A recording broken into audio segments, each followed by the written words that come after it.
Yeah, nice meeting you. Thanks for your time. Sure. Tell me your story. Because when I read about the head and the heart and I read about you, Jonathan Russell, it seems like the success came pretty quickly after you got to Seattle. Um, yeah, I hear that often. I guess relatively speaking, it was a pretty quick rise.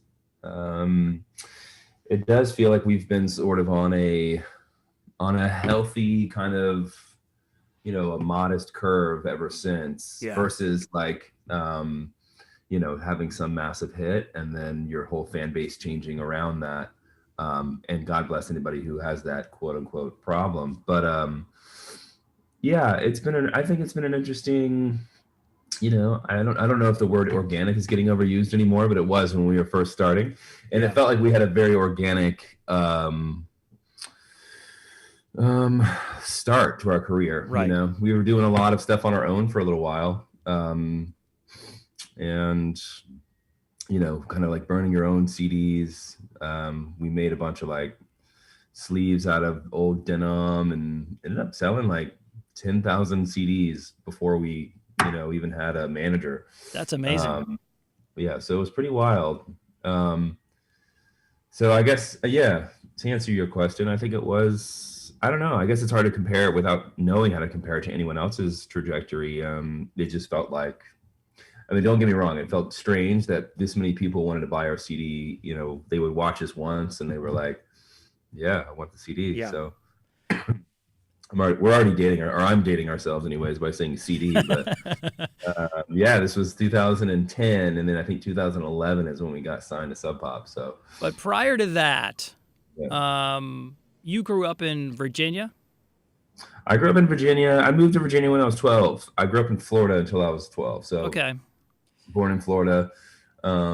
Virginia until about '09 is when I moved to Seattle. And I'm assuming Uh, that you were, while in Virginia, you were yourself developing as an artist. You were writing, you were playing, you were crafting. So it isn't like we don't want people to think you just went to Seattle and suddenly went, you know what? I'm just going to form a band and learn how to play and write some songs, and it's going to be great.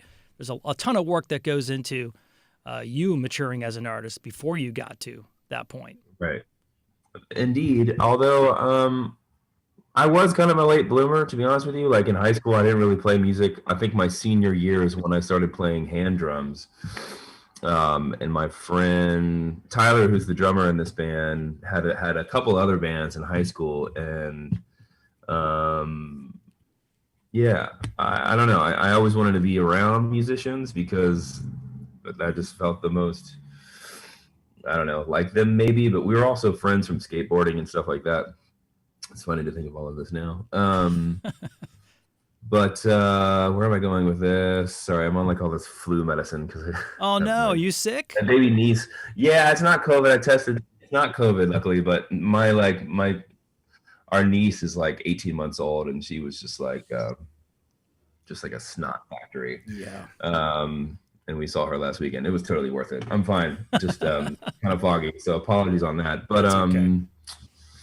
yeah, so I definitely put in some time. I was living in Virginia before I moved to Seattle. It was interesting. I feel like I was trying because you're in like the Raleigh Durham area Yeah. yourself. Yeah. So do you? I mean, I don't know. You remember like the Ryan Adams days of just like it's funny. I thought I was leaving that sound going from the East Coast to the West Coast. I was expecting something more like the Shins, Modest Mouse, to get up there. And when I get to Seattle, everyone is basically sounding like Ryan Adams and the Cardinals, um, which was I thought was very strange. Like Yeah. I left my well, I guess I was mostly playing keyboards then because the band I was in before I moved, it was kind of like a synth pop band, Okay. which is again what I thought I was going to be like moving into. And I get there and everyone is just playing, acoustic guitars and pedal steel and mandolin. And I was just like, what? Like, I thought I was just getting away from all of that. So it's funny, the environment in which you move to and you start really putting a lot of emphasis on whatever your craft is definitely starts shaping you. Right. Right. So oddly enough, Seattle shaped more of this sort of folk sound than I was ever doing here in Virginia. To be honest with you, I was mostly playing 3-chord pop synth stuff, like the Killers, yeah, yeah, yeahs. Those were and those were the people I was listening to the most. But you would expect, yeah, just coming from Virginia, that I was already sort of doing that, but I really wasn't. Is It the somehow is the happened. um is the new single "Wind in the Night, Virginia"? Is it autobiographical? Is the song about a Very person or a place? well. I kind of want to. I like leaving it open for people, but for me, it's about place. Yeah. For me, it's I've since moved back to Richmond, Virginia. My wife and I actually just got back on like March 1st of this year, Oh wow. basically. So recently. But I've kept this apartment for like the last 9 years. So, Oh. excuse me, whether I was um, on tour or I lived in the Bay Area, which is where my wife is from, for the last 5 or 6 years. So whether I was kind of visiting or whatever, I've always kind of come back to Richmond and felt this very like just very rooted here. I Hmm. don't want to say nostalgic, but like I can't help it. I mean, I moved to Richmond when I was 19 years old. Yep. Like all my friends went to college, and I went to Richmond, and uh, Yeah. and got a job at Subway, and hung out with a bunch of musicians, and threw myself into that circle, and eventually learned how to play guitar and stuff like that, and started making my own little 4-track recordings on those Tascam recorders, Hmm. Yep. living in people's hallways, living on couches. Wow. But Virginia, Wind of the Night. Yeah, it's for me. It's a very autobiographical. It sort of to me, like the visual of it is me walking out of a bar on a cold night, and I'm walking home, and it's about a 20-minute walk, and the wind is kicking up, and just something about the lighting. I live in Church Hill, this neighborhood. It's like one of the oldest neighborhoods that didn't get burnt down in the Civil War, Mm. and it just has almost a time capsule feel to it in general, and it always throws me back into excuse me, my early days in Richmond. So that's what the song is about from my perspective. Yeah. Gotcha. The um Yeah. the album's coming out April 29th, and you've got a Right. tour finally starting. It looks That's like in right. May. How long has it been since you've been on tour? I want to say our last show was in November of 2019. Wow, so a couple years. Yeah. That's a long Uh-huh. time That's just to not do your yeah. craft. I know. Well, it's interesting. I mean, in a way, the touring has always been sort of one prong of what we do. Um, so I think because that sort of was dormant for over 2 years now. I mean, there certainly were things to sort of take advantage of, since Yeah. like for instance, we were able to start to finish work on this record without any interruptions, at least typical interruptions.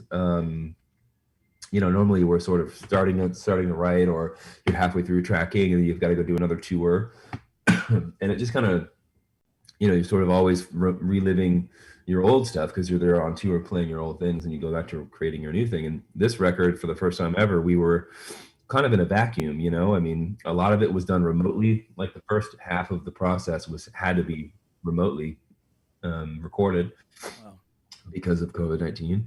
Um, and then the second half, we were all eventually vaccinated and can get together in person, but there were no interruptions in terms of creative flow. So there was almost like less of a reminder of what our sound is or what we're known for. We were like, again, we were kind of in this vacuum, because I feel like this record is one of the most bold records. There's the most trust given from member to member in terms of musicianship and ideas, and not really being afraid of letting that happen.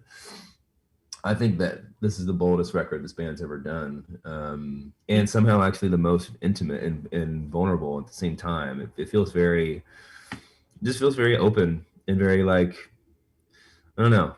Sometimes we can get in our own way and Can start to yeah. can you tell the difference between the songs that you recorded remotely versus the ones that you recorded together? Well, I do, because I remember thinking like, oh my gosh, the last thing I want to do is for that to be noticed. But I would actually, I mean, I would love to do like almost a blind test with strangers. Yeah. 'Cause for me, it's impossible to not know. I Right. remember where we were when we did everything. I will say, I mean, do you think? Well, I don't know if you'll. Do you think Virginia Wind of the Night was recorded in a room or remotely? I I can't tell, right? I just Yeah. know it's a great song. It's got a great hook. You Thank. can't stop singing it, Yeah. and it's I didn't even think lyrically, about. I think lyrically a beautiful record. Personally, Thank I you. think it's very Thank you well so much. written, very well written. I appreciate that. You got it. Well, Jonathan, I really appreciate the time. Have a terrific time on tour. Looking forward to hearing the Yeah. album on April 29th, and congratulations on all the success. Thanks, Chris. I appreciate your time. Yeah. Hopefully, we'll see you guys soon.